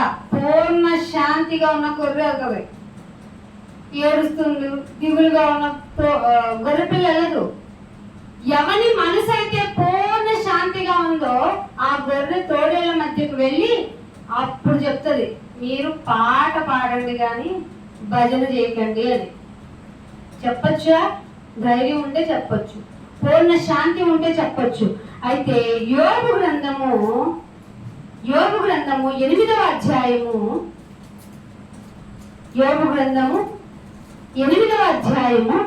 6వ వచనం చూడండి. 8వ అధ్యాయము 6వ వచనం. నీవు పవిత్రుడవై ఏమై ఉండాలి? నీకు పూర్ణ శాంతి కావాలంటే ఫస్ట్ నువ్వు ఏమై ఉండాలి? పవిత్రంగా ఉండాలి. ఒక రోజులో వచ్చేస్తుందండి? రాదే. కొన్ని సంవత్సరాలు వచ్చేస్తుందా? రాదే. వచ్చిందనుకో పో, ఉంటదా? ఈ లోక మాలిన్యం వల్ల ఉండదు. సో ప్రతిరోజు ఉదక స్నానం చేయాలి. అంటే ప్రతిరోజు నీతో నీ పోరాటం జరగాలి. అంటే పవిత్రుడై ఉండాలి, యథార్థవంతుడై. కొంతమందిని చూడండి, చక్కగా నలుగురిలో ఉన్నప్పుడు బాగా మాట్లాడతారు. ఇదే మనిషి నలుగురిలో పొగిడి ఆ మనిషిని ఇద్దరులో ఉన్నప్పుడు నాకు తెలుసా అన్న వాళ్ళ గురించి అని చెప్తాడు. యథార్థత ఉన్నట్ట? చెప్పేదైతే వీళ్ళకి చెప్పొచ్చు కదా, గుర్తు వస్తుంది వీళ్ళకి కదా. నలుగురిలో ఉన్నప్పుడేమో నాయన అనాలట, గుంపులో ఉన్నప్పుడు గో అనాలంట. మీకు తెలుసు ఎవరి పేర్లు చెప్తే మళ్ళీ వాళ్ళ మనోభావాలు దెబ్బతింటాయి కదా. నలుగురిలో నాన్న బాబు అనాలంట. ఇంటికి వెళ్ళిన తర్వాత ఎందుకు అలాగా? దేవుడు అన్న ఇట్లాంటి ఆటలు నా దగ్గర చల్లవు నాయన, నలుగురిలో ఉన్న గుంపులో ఉన్న నా పేరు నువ్వు చెప్పాలి. ఇది యథార్థత. అందుకని అంటున్నాడు, నీవు పవిత్రుడవై యథార్థవంతుడైతే డెఫినెట్ గా అంటే నిశ్చయముగా ఆయన నీ యందు శ్రద్ధ. ఏమండి ఆ స్కూల్లో ఒక పిల్లవాడి మీద శ్రద్ధ చూపిస్తున్నారు, వాడు బాగా వింటాడండి. చెప్పిన మాట చెప్పినట్టుగా విని హోంవర్క్ బాగా చేసుకొని వస్తారు. అందుకే ఆ పిల్లవాడికి చెప్పాలంటే నాకు శ్రద్ధ అంటదా లేదా టీచర్? మీరు కూడా చక్కగా వింటారు కానీ పని చేయండి, హోంవర్క్ చేయరు అసలు. మీరంటే మీరు కాదు, పర్సన్స్. మనం బల తీసుకుంటాం కదా, తీసుకుంటున్నప్పుడు ఏం చేయమన్నారు? డ్యూటీ ఉందా లేదా? తీసుకుంటున్నాం, జ్ఞాపకం చేసుకోవాలి. జ్ఞాపకం చేసుకుంటున్నప్పుడు ఆయన ఎలా బ్రతికాడో తెలియాలి, క్షమించే గుణం రావాలి. అంతే కదా. ఆయన సిలువు కేసుకోవద్దంటే ఏం చేశాడు? పొద్దున కూడా చెప్పాను, ఎందుకురా నన్ను కొట్టావని అక్కడే అడగలేదు. బాబోయ్ ఆయన జాలిపడి ఏడుస్తున్న వాళ్ళు కూడా ఆయన అవును జాలిపడి చూసారా నాకు ఎంత అన్యాయం జరిగిందని వాళ్ళకే సపోర్ట్ చేయలేదు. అమ్మ ఎందుకు నా కోసం ఏడుస్తారు? మీకోసం సెకండ్ జనరేషన్ అయినా మీ పిల్లల కోసం ఏడవండి. వాళ్ళకి కూడా చెబుతారు మీకోసం మీ పిల్లల కోసం ఏడవాలని. ఎందుకు అంటే శరీరం పోతుంది ఇక్కడ, ఆత్మ కాదు. కానీ ఆత్మ ఎప్పటికీ చచ్చిపోని ఒక ప్రదేశంలోకి మీరంతా వస్తారు. అందుకు క్రయధనంగా అక్కడికి వచ్చి మీరు ఏడవకుండా ఉండాలంటే నా ద్వారా తండ్రిని మీరు చేరుకోవాలి. అందుకు కదా అని నేర్చుకోవాలా, తెలుసుకోవాలా, జ్ఞాపకం చేసుకోవాలి కదా. అది కదా నిబంధన. అందుకే కదా క్రొత్త నిబంధన ఇచ్చాను, క్రయధనం చెల్లించాను. చెల్లించి తీసుకుంటున్న మీరు ఏం చేయాలి? ప్రచురము ఉందా? ఉంది. అయ్యో చదివించారు, విన్నారు. ఏం చేసావు? చెప్పలేదా? ఎవరు రాలేదా? ఎందుకు రాలేదు? నువ్వు యథార్థంగా లేవు, నువ్వు నీతిగా లేవు అన్నావు అనుకో, పొర బయటికి అంటారు. దేవుడు నన్ను పంపించేశారు. మీరంటే మీరు కాదులేండి, కొంతమంది ఇష్టపడరు కదా శాస్త్రులు పరిచయాలు, పంపించేశారు. నా దేవుడి చేతిలో, నా చేతిలో నుండి ఎవడు తప్పించడం వల్ల కాదు. నేనే దేవుడు, నేను తప్ప వేరొకళ్ళు వస్తారు, నన్ను రక్షిస్తారు. నేను చాలా మందికి చాలా పూజలు చేశా, పుణ్యదానాలు చేశా, బలేసేసా, కుదిరితే మనిషిని కూడా బలి చేశా, నలబలి చేశా అన్న వాళ్ళు కూడా నిన్ను సేవ్ చేయలేరు. దాని అర్థం ఇది. ఎందుకు ఈయన ఎట్లా చెప్పుకున్నాడు? పొసెసివ్నెస్ ఎక్కువ దేవుడికి. ఈ దేవుడికి మరీ ఈర్ష్య ఎక్కువ. దేవుడికి అవి ఉంటాయి మరి పాపం. ఉంటే నేను భూమి మీద ఆ చెట్టు కాయలని తింటే ఇది నేనేసిన కాయని తినకరా, నాకు తింటానంటాడా? ఏమో నీకు ఇచ్చారా, తిను. ఆ పళ్ళు నావి కావా, ఆ పశువులు నావి కావా? నేను ఆకలి ఉన్నా నీకేమో చెప్తానా ఏంటి అన్నాడా లేదా? ఆయన నీకు ఆకలి కన్నా నీకు మొహాటం ఎక్కువ కానీ బలి ఇచ్చేస్తానంటే నువ్వు ఎద్దుని ఇచ్చావంటే మనిషిని బలిచ్చినట్టు. అర్థమైందా? నువ్వు నాకు ఏ బలి ఇచ్చినా కుక్కని పందిని చంపినట్టురా, నా మాట వినకుండా. యెషయా గ్రంథం 66వ అధ్యాయం ఇంటికి వెళ్ళి చదువుకోండి, మళ్ళీ ఎక్స్టెన్షన్ అవుతుంది. నా మాట వినకుండా నీ బలులతో ఏంటి నాకు పని? నా మాట విను. నీ అందు శ్రద్ధ నిలిపాలంటే నువ్వు యథార్థవంతుడై ఉండాలి, నువ్వు పవిత్రుడై ఉండాలి. అప్పుడు నిశ్చయముగా డెఫినెట్ గా నీ అందు శ్రద్ధ నిలుపుతాను. శ్రద్ధ నిలిపితే ఏమవుతుందో తెలుసా? అయ్యో ఇది జరిగితే బాగుండు అనుకునే లోపు దేవుడు నీకు చేసి పెడతాడంట. నువ్వు మొరపెట్టక ముందే నీ ఆఫరింగ్ నేను ఇచ్చేస్తాను అన్నాడా లేదా? మీరు చేయట్లేదు కదా. చూసారా, మనలోనే ఇంత ప్రాబ్లం ఉంటే బయట వాళ్ళకి ఏ విశ్వాసంతో చెప్తాం కదా. అందుకే అంటున్నాను, శ్రద్ధ నిలిపి. ఆ శ్రద్ధ నిలిపినప్పుడు నీ నీతి ఏముందో, నీతి ఉంది, అధిక నీతి ఉంది తెలుసా. మన నీతి ఎవరి నీతితో ఈక్వల్ అవ్వాలి? క్రీస్తు వారి నీతితో ఈక్వల్ అవ్వాలి. నీ నీతికి తగినట్లుగా నీ నివాస స్థలాలని అప్గ్రేడ్ చేస్తాను. అదేంటైనా నేను ఒక పూజ చేస్తే కదా, ఒక వ్రతం చేస్తే కదా, ఒక హోమం చేస్తే కదా కాదు. నీట్గా ఉండాలి, యథార్థంగా ఉండాలి. అప్పుడు శ్రద్ధ, నాకు కాన్సన్ట్రేషన్ నీ మీద వస్తుంది.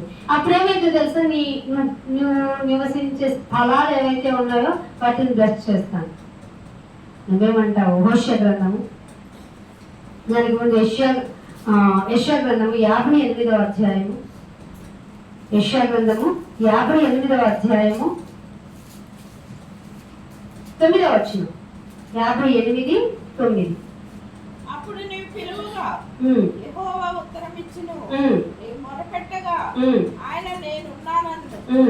ఇతరులను బాధించుటయు. ఇప్పుడు ఇందాక చెప్పిన మాట ప్రకారం మన యథార్థవంతులమై నీతిమంతులమై ఉంటే ఆయన ఏం చేస్తాడంటే, నువ్వు పిలవగానే రిప్లై ఇస్తాడా? దేవుడిని రిప్లై ఇస్తాడా? ఖచ్చితంగా ఇస్తాడు. అనుభవం. నువ్వు మొరపెట్టగానే నేనున్నాను కదా నాన్న అంటాడట. నేనున్నాను కదా, నేను చూసుకుంటాను కదా అంటారట. కానీ ఇతరులను బాధించటం ఏంటిదైనా వేలు పెట్టి చూపి రిజెక్ట్ చేయటం నువ్వు మానుకోవాలి. అర్థమవుతుంది ఇక్కడ? ఎప్పుడైనా చెప్పారా మీకు? ఎవరన్నా చెప్పినా అంతగా మనం మైండ్లోకి వెళ్ళి ఉంటాం. వేలు పెట్టి చూపి మరి రిజెక్ట్ చేస్తామంట మనం. ఏంటంటే నువ్వు ఇది కూడా కన్సిడర్ చేస్తావా? చేస్తాను. ఎందుకంటే నేనే కదా, నేను తప్ప నా వల్లనే ఫలం. అర్థమవుతుందా? సో నేను చూసేవి ఎలా ఉంటాయంటే నువ్వు భరించడు. నేను చూడనట్టున్నాను కాబట్టి నువ్వు బతికిపోతున్నావు లోకంలో. అసలు ఈ క్రియలన్నీ నువ్వు చేసినవన్నీ నేను నా వీపు వెనకేసి మర్చిపోయా. లేకపోతే బ్రతుకుంటామా మనం చెప్పండి? నువ్వు ఇతరులను బాధించడం, వేలు పెట్టి చూపి తిరస్కరించడం, ఇంకోటి ఉందటోయ్ చెడ్డదానిని మాట్లాడటం. కొంతమంది ఉంటారండి చెడ్డవి మాట్లాడేవి, ఎంత ఘోరంగా మాట్లాడతారు. ఇక్కడ చెడ్డదాన్ని అంటే లోకంలో ఉన్న వాళ్ళ గురించి మాట్లాడుతున్నాడా? కాదు, ఇంటర్నల్ పీపుల్ గురించే. వాళ్ళ యొక్క వ్యవహార శైలి తెలిసిపోతూ ఉంటుంది మనకి. కానీ వాళ్ళు ఎలా మాట్లాడతారంటే మా అంత భక్తి పనులు లేదనుకుంటారు, కానీ వాళ్ళు చాలా చెడ్డమైనవి మాట్లాడుకుంటారు. చెడ్డమైనవి అంటున్నాడు, ఆశించిన దానిని ఆకలి కొన్న వాడికి. ఆకలి కొన్నవాడు నాకు ఇది పెట్టవా అని అంటాడంట.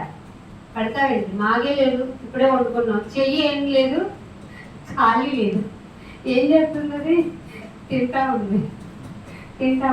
చిన్నప్పుడు చాలా డౌట్ అండి, చెయ్యి ఖాళీ లేదు కాబట్టి వెళ్ళండి, ఏం చేస్తుంది? చెయ్యి ఖాళీ లేదు అనకూడదు. ఆశించిన వానికి ఆకలి కొంటే పెట్టేయాలి. నాకు ఇవాళ నువ్వు తిన్నది మాకు మనల్ని చాలా మంది పిచ్చిగారు, అమ్మ వేడిగా ఏదన్నా ఉంటే పెట్టమ్మా. మనకేమో సర్దిది పెట్టడం అలవాటు, దానిలో కొంచెం ఫ్లేవర్ కలవాలి, దానికి వాసన వచ్చేయాలి. అది వాటికి దానం చేస్తే మనకు ఆత్మతృప్తి, అమ్మయ్య పాడైపోతుంది, అది ఎట్టాను కాదు తినేస్తాడు. కానీ ఆశించే వాడికి ఆకలి కొంటే వేడి తీసుకొచ్చి పెట్టాలి. పెట్టగలమా? పెడితే తిట్లు పడతాయి ఇంట్లో.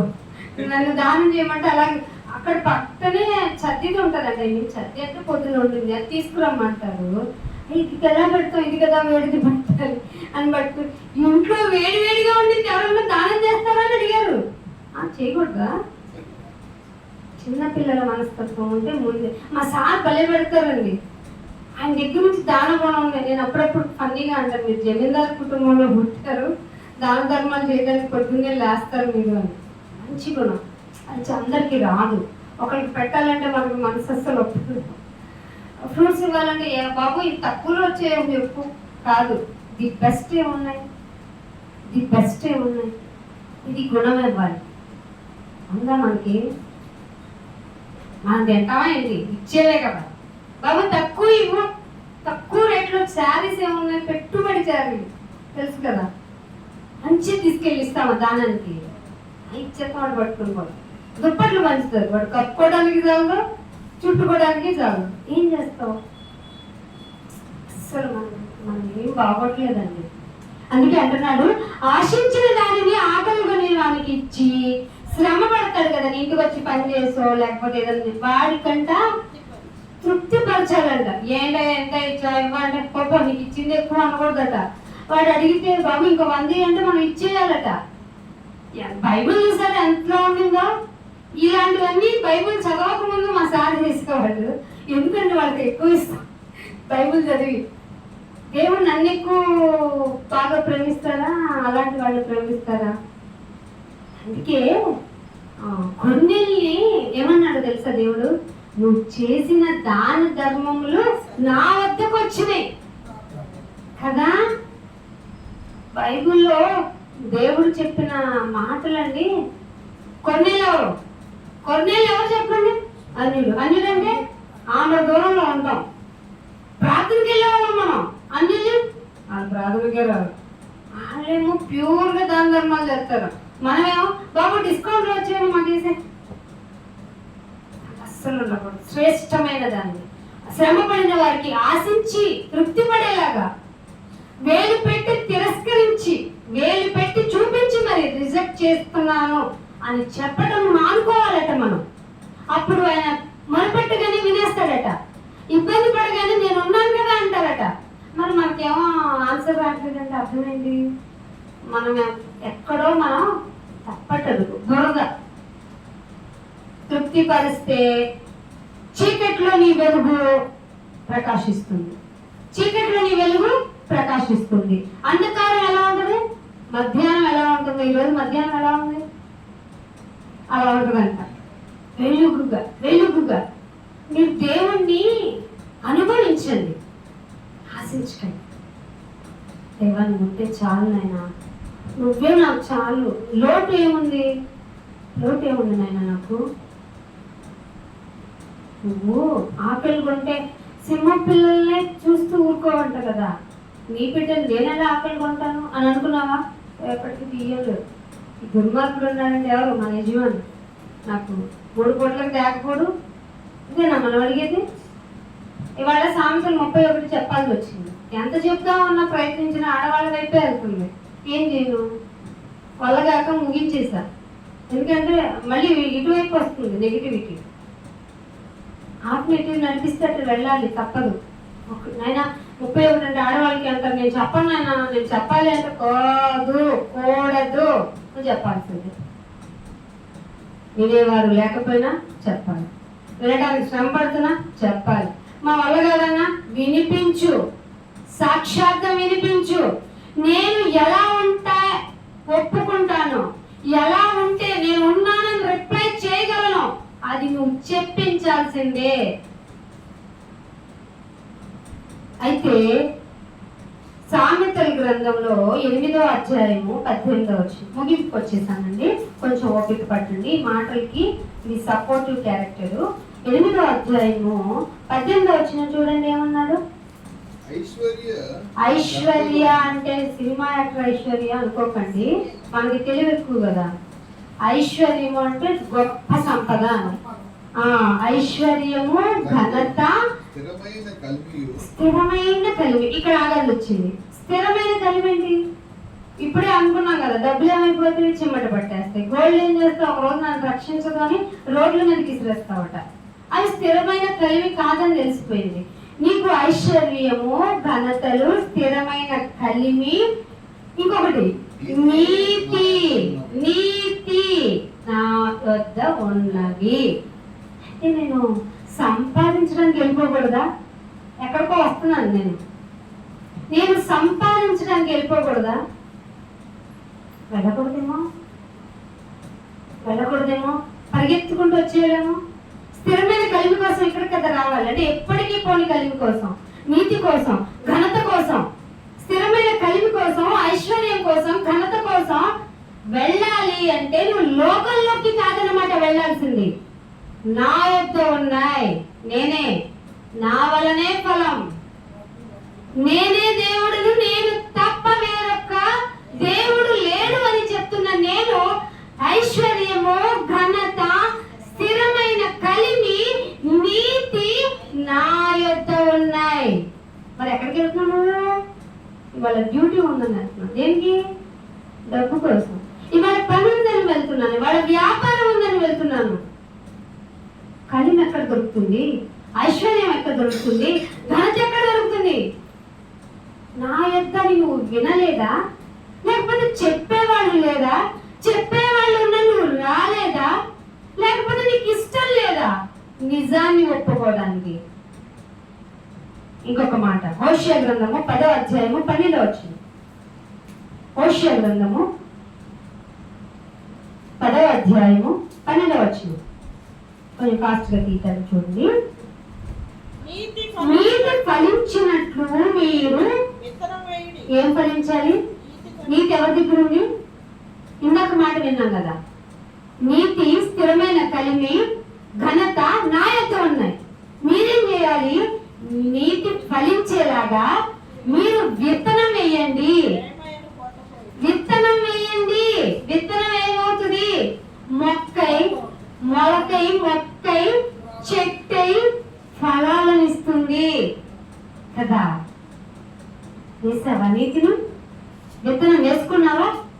అయితే ఫలించినట్లే. నువ్వు విత్తనం గింజలు తెచ్చి మట్టిలో వేయలేదనుకోండి, ఏమైనట్టు? బైబిల్ ఇంట్లో ఉన్నా దాని ప్రకారం నీ జీవితం పెంచుకోలేదంటే అర్థమేంటి? విత్తనాలు ఉన్నాయి, దాచి జాగ్రత్తగా దాచిపెట్టారు, ఉపయోగం ఏంటి? నీతి ఫలించినట్లు మీరు విత్తనం వేయండి. ప్రేమ అనే కోత మీరు ఏది కొయ్యాలి? కోత కొయ్యటంలో ప్రేమ, ప్రేమ అనే కోత.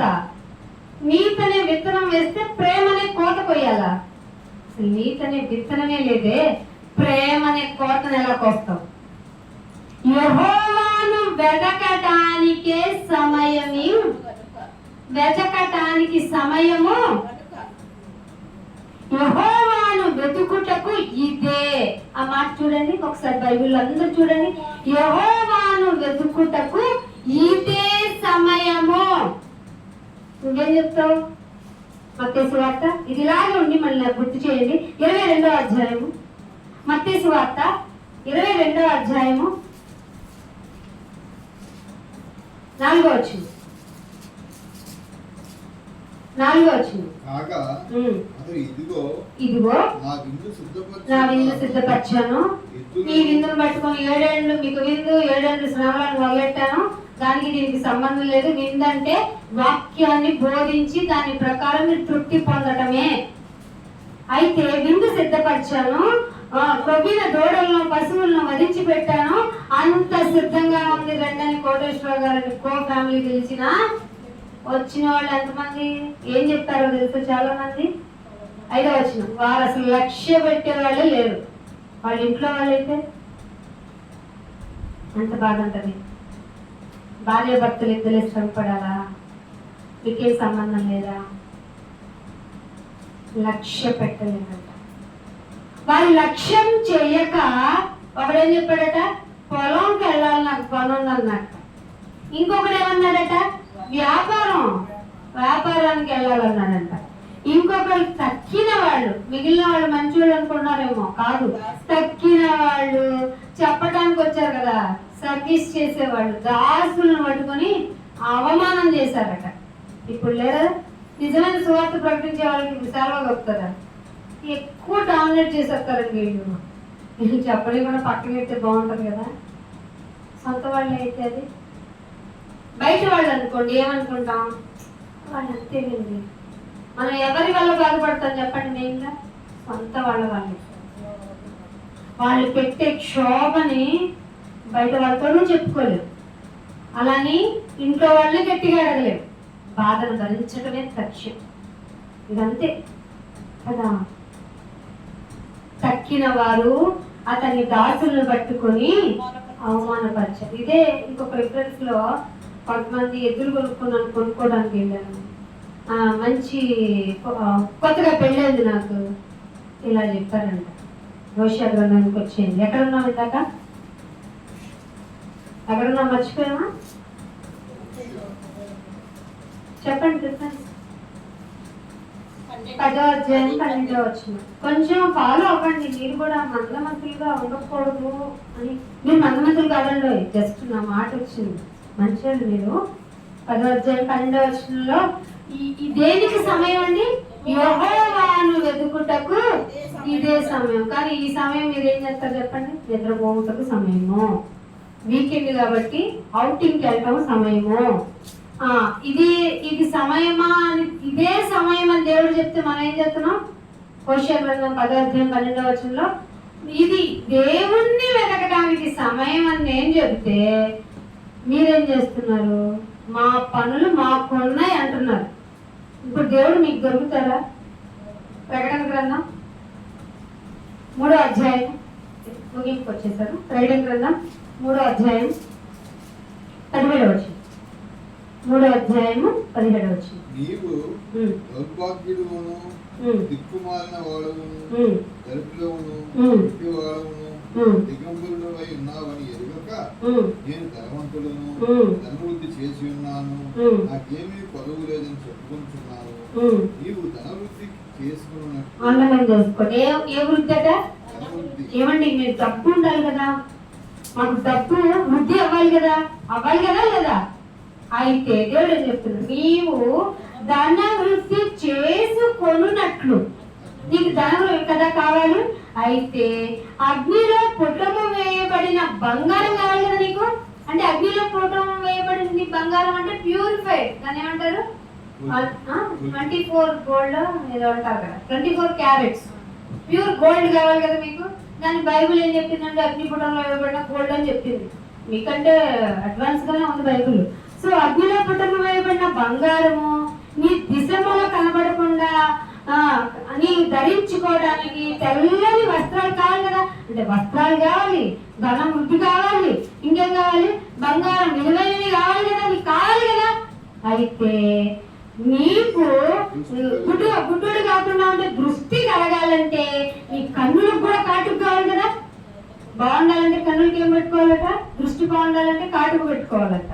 మనం ఏం చేస్తాం? రెప్పలు పడేసేస్తాం దానివల్ల ఇన్ఫెక్షన్ వస్తుంది. కానీ నీ కళ్ళు బాగా ధీటుగా బాగా ఉండాలంటే అప్పట్లో ప్రిపేర్ చేసే చలువ కలగజేసి కాటుకు పెట్టుకోవాలి. ఇప్పుడు మస్కారాలు అంటే కాదు. ఆ దృష్టి కలగాలంటే నీ కన్నులకు కాటుకను ఎక్కడికి వెళ్ళి కొనుక్కోవాలి? అయితే ఎక్కడికి రావాలి? నువ్వు ఆదివారం అయితే ఎందుకంటే బైబిల్ ఎలా చెప్పేసింది? ఆదివారం పనుందని చెప్పే వాళ్ళందరూ ఎక్కడికి వెళ్తారు? అయితే మీరే చెప్పాలి. ఇక్కడికి వచ్చిన వారు ధన్యులే కదా. అందుకే మొట్టమొదటి 17 ఏళ్ళలో ఏం చదివించాను? ఆయన యందు నమ్మిక ఉంచువారు ధన్యులు, ఆయన వాళ్ళకి ఆశ్రయంగా ఉంటారు. ఇప్పుడు నీకు ధనం కావాలి, బంగారం కావాలి, నీకు వస్త్రాలు కావాలి, కళ్ళు తేటగా ఉన్నారన్నా కాటు కావాలి కదా, అంటే చిన్నది కూడా కావాలి కదా, కావాలా లేదా? అయితే నువ్వు ఎక్కడికి రావాలి? ఎక్కడికి రావాలి? గట్టిగా చెప్పండి. మీకు ఇష్టం లేదా? కోటేశ్వర గారి ఇంటికి రావాలి అనుకోండి. దేవుడు ఏర్పాటు చేసిన స్థలంలోకి దేవుడిని వెతకడానికి ఇదే సమయము. అవునా కదా? ఏ సమయం ఇది? బంగారం సంపాదించుకోవడానికి సమయం అంటాము. ఏం చెప్పిందండి బైబుల్? ఎంత బాగా చెప్పింది ఏంటండి బైబుల్? మార్చుకోవాల్సిన మార్గం తప్పిన చుక్కలే కదా మనం ఇప్పుడు తప్పాం, అందరం తప్పేసాం. ఇది చెబితే బైబిల్ ఇలా చెబితే రుచిస్తుందా? రుచించదు. అందుకే మనం రావంట నచ్చాను. నిజం కదా ఇది? మరి నిజం ఎలా ఉంటుంది చెప్పండి? నిష్ఠూరంగా ఉంటుంది. నిష్ఠూరంగా అంటే ఉసూరు అనిపిస్తుంది మనల్ని. అయ్యో ఇది చెప్పావండి, కూర్చొని అంటే ఎంత కష్టమో తెలిస్తే నీ గుర్తొస్తాయి మనకి. అయ్యో నాకు నడుము నొప్పి, అయ్యో నాకు అజీర్తి, కడుపు నొప్పి, గ్యాస్ నొప్పి, నేత్ర అమ్మ నేను వినను వెళ్ళిపోతా అని కట్టేసినట్టు చెప్తుంది. ఏంటి వెళ్తున్నా అన్నట్టు వస్తుందేమో. వెళ్ళిపోయావంటే నెక్స్ట్ మెసేజ్ కౌంటర్ అవుతుందేమో. ఎందుకు వచ్చింది కదా కట్టేసుకొని ఉన్నాం, నెక్స్ట్ టైం రానంతే నేను అనుకుంటాను. తను వృద్ధి చేసుకోవాలి కదరా. నీ మాట వినాలంటే నా కొరకు కదా నువ్వు బ్రతకాలి. లాస్ట్గా యాకోబు రాసిన పత్రిక 2వ అధ్యాయం ఇదే లాస్ట్ మాట. అమ్మయ్యా అన్నారా? యాకోబు రాసిన పత్రిక మీకు అందరికీ షాకింగ్ చేశాను. 5వ వచనం చదవండి. నా ప్రియ సహోదరులారా, ప్రియమైన అంటే ప్రియ అంటే ఇష్టమైన బ్రదర్స్, ఇష్టమైన బ్రదర్స్ మీకు ఏం చెప్తున్నానంటే లిసన్, ఆలకించండి, ఆలకించండి, ఆలకించండి.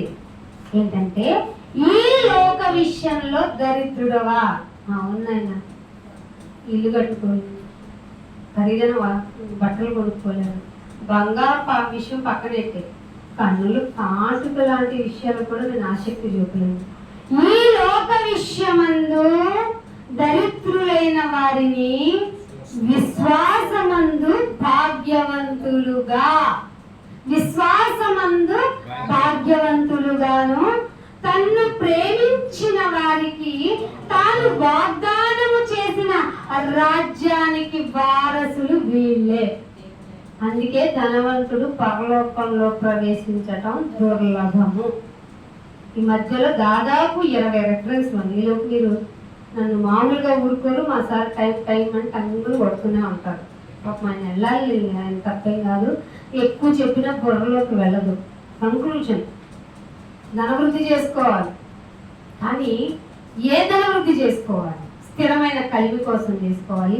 నీతి అనే విత్తనాన్ని చల్లి ప్రేమ అనే కోత కోయడానికి చేసుకోవాలి. అవి నా యొద్ద ఉన్నారా అంటే డబ్బులు సంపాదించాలి, వ్యాపారం చేసుకోవాలంటారేంటి? నన్నేం అనకంటే దేవుడు చెప్పేస్తున్నాను. మళ్ళీ దేవుడు చెప్పమని చెప్పాలి కదా. మిమ్మల్ని ప్యాంపర్ చేసేవి ఇక్కడ ఉండవు. నీకు దేవుడు ఏం లేదమ్మా చల్లపట్లో వేసి వెళ్ళిపోండి, మీకు నేను గురించి నేను ప్రార్థన చేస్తానని మాత్రం చెప్పం. మీ ప్రార్థనకి మీ జీవితానికి మీరే బాధ్యులు. ఎందుకంటే నా తండ్రి, మీ తండ్రి, మనందరికీ తండ్రి అయిన దేవుడు అక్కడే. ఆయన నా మాట విన్నాడు అంటే నీ మాట కూడా వింటాడు, నీ మాట విన్నాడంటే నా మాట కూడా వింటాడు. సో పక్షపాతం ఆయన దగ్గర లేదే లేదు. నువ్వేంటి నన్ను చేయమంటావు? నాకు ఇష్టం లేదు. నీకే బాధ ఉందో నువ్వు నన్ను ప్రేర్ చేయమన్నావు అనుకో, నేనేం చేస్తాను? నేను చెప్తాను ఆయన బాధ అంటే చూడు నాకు ఆమె అనేస్తాను, అంతే కదా. నువ్వేం చేస్తున్నాను? నొప్పి, కాళ్ళు నొప్పి, ఒళ్ళు నొప్పి, లేవలేని పరిస్థితి, నా బాధ నీకు తప్ప ఎవరు తెలిసి ఇలా చెప్తూనే ఉంటావు. మనుషులు ఎవరు నన్ను పట్టించుకోవట్లేదు, నన్ను నొప్పిగా ఉంది, బాధగా ఉందంటే ఈ నొప్పులు కామనే అంటున్నారు, నా శరీరం చూడు నాయన నీకు కదా తెలుసు అంటే ఇంకా చెప్తూనే ఉంటావు. ఎవరి మాట బాగా వింటారు చెప్పండి? మీరు చెప్పండి. ఇలా ఎవరు చెప్పండి? మీకోసం ప్రత్యేక ప్రార్థనలు అంటూ వస్తారు. ప్రత్యేకమైన ప్రార్థన అంటేనే ప్రత్యేకత కదా. ప్రత్యేక ప్రార్థనలు చేయబడును. ఏంటిది సౌకర్యం మీరెందుకు కల్పించారు? సో మీరు జాగ్రత్తగా. ఈ లోక విషయంలో దరిద్రుడవా? ఈ లోక విషయంలో దరిద్రుడవా? అయితే విశ్వాసమందు భాగ్యవంతులుగాను తాను ప్రేమించిన వారికి వారసులుగా చేయటానికి దేవుడు ఏం చేసుకున్నాడట? దేవుడు ఏర్పాటు చేసుకొనలేదా? Question mark. చేసుకొనలేదా? చేసుకోనలేదు అంటావా? ఇష్టం. చేసుకొనలేదా? చేసుకొనలేదా? అల్ప విశ్వాసి నిన్నే చేసుకొనలేదా? ఎందుకు ఇంకా దరిద్రుడు అని తెలుస్తావు? ఎంత తక్కువ ఉంటే అంత మంచిదంటే బాబు మీకు తెలియటల్లా. ప్రతి సదుపాయం గురించి నీకు ఇది ఇచ్చాను కదా, దీంతో ఏం చేసావు? దాన్నే తలాంతులు అన్నాడు. ఇన్ని తలాంతులు ఇచ్చాను, ఏం చేసావు? నాకు ఇచ్చిన ఒక తలాంతు కాబట్టి జాగ్రత్తగా భూమిలో పాతి పెట్టానన్న ప్రబుద్ధుడిని ఏం చేశాడు దేవుడు? ఒరే దుర్మార్గుడా, నేను అంత కఠినమైన వాడినా, అంత కఠినమైన వాడినా అన్నాడా లేదా? సో మీకు ఇది లేదు, అది లేదు, అది రాదు, ఇది లేదు, ఏం ఫీలింగ్ వద్దు. ముందు ఆయన నీతిని, ఆయన రాజ్యాన్ని వెతకండి. ముందు నీతిని. ఎక్కడ మా మాట చెప్పండి, చదవండి. 25 ఎన్నో అధ్యాయం అది? మత్తయి సువార్త 6వ అధ్యాయం 33లో ఉంది. చూడండి, మత్తయి సువార్త 6వ అధ్యాయము. ఇది చూసి ముగించేస్తాను.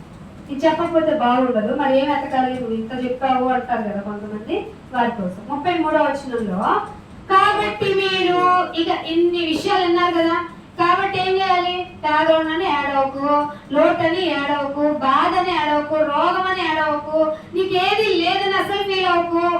నీకేం చేయాలని అయితే నా రాజ్యమును, నా నీతిని ఫస్ట్ మొదట వెతకండి. తర్వాత ఏమైంది నాయన? అప్పుడు అన్ని మీకు. సొలొమోను అందుకే ట్రిక్కీగా అడిగాడు ఏమని? నాయన పాలించడానికి ఇది అడిగావా? మిగతావని నీకే పో అన్నాడట. మీరేం చెప్తారు? మొత్తం అన్ని ఇవ్వు, తర్వాత నీ నీతిని రివర్స్ అంటే బాబు మనం. అందుకే మనలో నెమ్మది, పూర్ణ శాంతి ఉండదు.